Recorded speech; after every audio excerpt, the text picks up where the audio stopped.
Hi అండి అందరికీ welcome to my channel KS Pranathi vlogs. ఈరోజు మీరు చూస్తున్నది వీడియో ఉసిరికాయ నిల్వ పచ్చడి.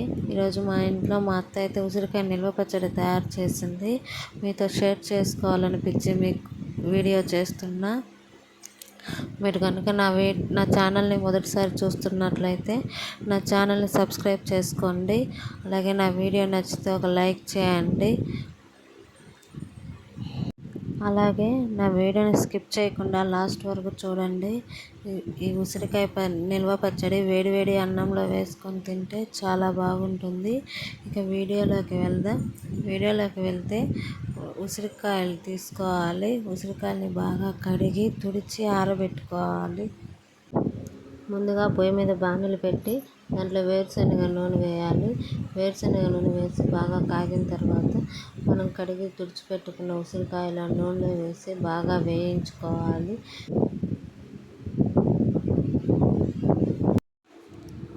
మేము కొంచెం ఎక్కువ చేసుకుంటున్నాం కాబట్టి కట్టెల పొయ్యి మీద చేసుకుంటున్నాం. మరి ఎక్కువగా వేయించమన్నామని మరి ఎర్రగా వేగాల్సిన అవసరం లేదు. పట్టుకుంటే మెత్తగా ఉండి కొంచెం ఉడికినట్టుగా అనిపిస్తే చాలు, తీసి పక్కన పెట్టుకోవాలి. వీడియోలో చూపించినట్టుగా అలా ఎర్రగా వస్తే చాలు, తీసి పక్కన పెట్టుకొని చల్లార్చుకోవాలి. అవి చల్లారేలోపు వాటిలో కావలసిన పొడులు మనం తయారు చేసి పెట్టుకుందాం. ఆవాలు, జీలకర్ర, ఇంకా మెంతులు మూడు వేయించుకొని పక్కన పెట్టుకోవాలి. వేయించేదైతే వీడియో తీయట్లేదు, ఎందుకంటే అవి మా అత్త వేయించి పక్కన పెట్టి మిక్సీ కొట్టమని చెప్పి పెట్టింది మాకు. వీడియోలో చూపించిన ఈ 3 వేయించి మిక్సీ కొట్టుకోవాలి. అలాగే ఒక ఉప్పు, కల్లుప్పు తీసుకోవాలి. ఒక్కొక్కటిగా మిక్సీ కొట్టుకుంటున్నాం మేము, ఎందుకంటే ఎక్కువ క్వాంటిటీలో చేసుకుంటున్నాం కాబట్టి ఒక్కొక్కటిగా మిక్సీ కొట్టుకొని తీసి వేరువేరుగా పెట్టుకుంటాం. ఫస్ట్ అయితే జీలకర్ర మెత్తగా పొడి చేసుకున్నాం. జీలకర్ర పొడి చేసి పక్కన పెట్టుకున్న తర్వాత మెంతులు కూడా వేయించి అలా మిక్సీ కొట్టి పొడి చేసి పెట్టుకోవాలి. మెంతులు చేదు కాబట్టి కొంచెం తక్కువైనా పర్వాలేదు, ఎక్కువ కాకుండా చూసుకోండి. మెంతులు కూడా పొడి చేసి పెట్టుకున్నాం. మెత్తగా ఉండాలి. వీడియోలో చూపించినట్టుగా ఉంటే చాలు. తర్వాత ఆవాలు కొంచెం క్వాంటిటీ ఎక్కువైనా పర్వాలేదు. ఆవాలు కూడా అలాగే మిక్సీ కొట్టి పొడి చేసి పక్కన పెట్టుకోవాలి. మరి బరకగా ఉండకూడదు. ఎంత మెత్తగా ఉంటే మనకు ఊరగాయ అంత బాగుంటుంది. ఆవాలు మిక్సీ కొట్టుకుంటే అలా గడ్డలుగా వస్తుంది. అలా గడ్డలు లేకుండా మనం మొత్తం మెదిపి మెత్తగా పొడి చేసి పెట్టుకోవాలి. పొడి చేసి పెట్టుకున్న తర్వాత అన్నీ తీసి ఒక బౌల్లో వేసి పెట్టుకోవాలి. 3 ఇదిగోండి మెంతుల పొడి ఇది. తర్వాత జీలకర్ర పొడి, తర్వాత ఆవాల పిండి 3 పొడి కొట్టి పెట్టుకున్నాం.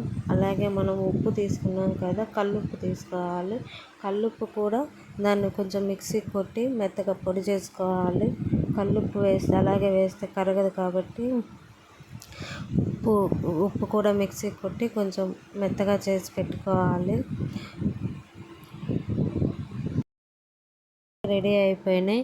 ఇప్పుడు మనం దాంట్లోకి నిమ్మ పులుసు కూడా వేసుకోవాలి. ఎందుకంటే ఉసిరికాయ కొంచెం ఒగురు ఉంటుంది కాబట్టి ఆ ఒగురు కొంచెం తగ్గడానికి మనం నిమ్మకాయ పులుసు పోసుకోవాలి. నిమ్మకాయలు కోసి మొత్తం పిండి నిమ్మరసం తీసి పెట్టుకోవాలి. ఇక్కడ మా చెల్లెలు అయితే నిమ్మ పులుసు తీస్తుంది. నిమ్మ పులుసు రెడీ చేసి పక్కన పెడుతుంది. మొత్తం నిమ్మ పులుసు రెడీ చేసి పెట్టుకోవాలి. చూడండి, నిమ్మ పులుసు రెడీ అయిపోయింది. ఈ నిమ్మ పులుసు దాంట్లో వేసుకోవాలి. అండ్ పిండి వేసిన చెక్కల్ని తీసుకొని మా పాప చూడండి ఎలా తింటుందో, తిని ఎలాంటి ఎక్స్ప్రెషన్స్ ఇస్తుందో. అలాగే ఇందులోకి తెల్లగడ్డలు కూడా వేసుకోవాలి. కొన్ని తెల్లగడ్డలు ఒలిచి కొంచెం కచ్చాగా దంచుకోవాలి. మా అత్త ఇక్కడ తెల్లగడ్డలన్నీ కొంచెం కచ్చాగా దంచుతుంది. మరీ మెత్తగా ఉండకూడదు, కొంచెం పలుకులుగా ఉంటే బాగుంటుంది. అది దంచి కొంచెం పక్కకు తీసి పెట్టింది. అలాగే కొన్ని దంచకుండా కొన్ని ఉత్తవి కూడా తీసి పెట్టుకోవాలి. ఇప్పుడైతే అన్నీ రెడీ అయిపోయినాయి. ఇంకా అవన్నీ వేయించి పెట్టుకున్న ఉసిరికాయలలో కలుపుకోవడమే. వేయించిన ఉసిరికాయలు తీసుకొని అందులో కచ్చకచ్చగా దంచుకున్న తెల్లగడ్డలు వేసి కలుపుకోవాలి. దాని తర్వాత ఉప్పు మనం క్వాంటిటీ చూసి వేసుకోవాలి. ఉప్పు వేసుకున్న తర్వాత కారం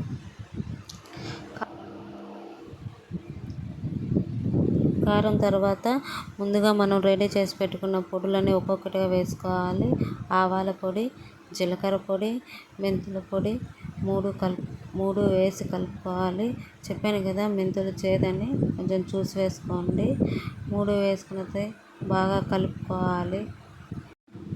బాగా కలుపుకున్న తర్వాత అందులోకి ఇప్పుడు తిరగమాత రెడీ చేసుకోవాలి. మనం ముందుగా ఉసిరికాయలు వేయించుకున్న నూనె తీసుకొని అందులో కొన్ని ఎండుమిరపకాయలు, కొన్ని ఆవాలు, కొన్ని జీలకర్ర వేసి బాగా కలుపుకోవాలి. ఆ నూనె వేడికి అవి వేగిపోతాయి. అవి వేగిన తర్వాత కొన్ని కరివేపాకు, ముందుగా ఒలిచిపెట్టుకున్న తెల్లగడ్డలు వేసి వేయించుకోవాలి. ఆ నూనె వేడికి అవి బాగా వేగిపోతాయి. వేగిన తర్వాత ఆ నూనె కొంచెం చల్లార్చుకోవాలి. మరీ ఎక్కువ చల్లారాల్సిన అవసరం లేదు. కొంచెం వేడిగా ఉంటే చాలు. ఆ వేడిగా ఉన్నప్పుడే వేస్తే కొంచెం వేడిగా ఉంటే చాలు. ఆ వేడితనానికి కొంచెం కారం వాసన రాకుండా కొంచెం కారం అనేది ఉడుకుతుంది. ఆ నూనె వేసి బాగా కలుపుకోవాలి.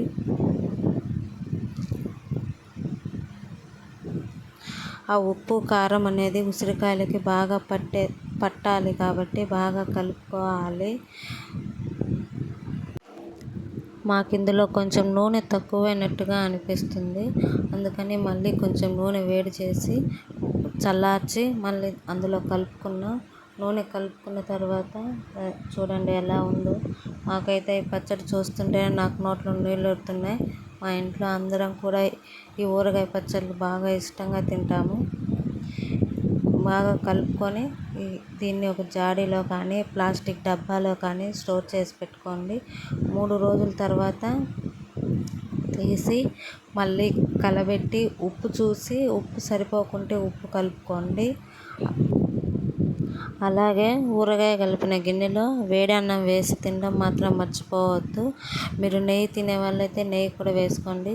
మా ఇంట్లో మేము ఎవరం నెయ్యి తినము కాబట్టి మేము నెయ్యి వేసుకోవట్లేదు. దాంట్లో ఆ గిన్నెలోనే కొంచెం వేడి అన్నం వేసుకొని బాగా కలుపుకోండి. బాగా కలుపుకున్న తర్వాత వేడివేడిగా ఉంటుంది కాబట్టి కొద్దిగా నెయ్యి వేసుకొని తినండి. చాలా బాగుంటుంది. ఇక్కడ మేము నెయ్యి వేయట్లేదు. మా చెల్లెలు అయితే డీస్లోనే అన్నం వేసి కలుపుతుంది. ఫస్ట్ ముద్ద మా పాపకే పెట్టింది. చూడండి ఎర్రగా ఉండేసరికి భయపడుతుంది తినడానికి. కానీ తనే ఇప్పించుకొని ఒక ముద్ద తింటుంది. తిన్న తర్వాత అయితే కారం కారం అని ఇల్లంతా ఎగిరింది. చిన్న పాప కదా, కారం కొంచెం ఎక్కువ అయ్యేసరికి తినలేకపోయింది. తర్వాత మా అత్తకి పెట్టింది. తర్వాత నాకు పెట్టింది. మేమైతే అందరం తిన్నాం. చాలా బాగుంది. ఊరగాయ బాగా కుదిరింది. ఇంతేనండి వీడియో.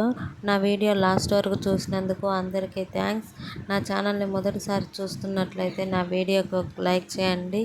నా ఛానల్ని సబ్స్క్రైబ్ చేసుకోండి. నా వీడియో నచ్చినట్లయితే ఒక లైక్ చేయండి. బాయ్.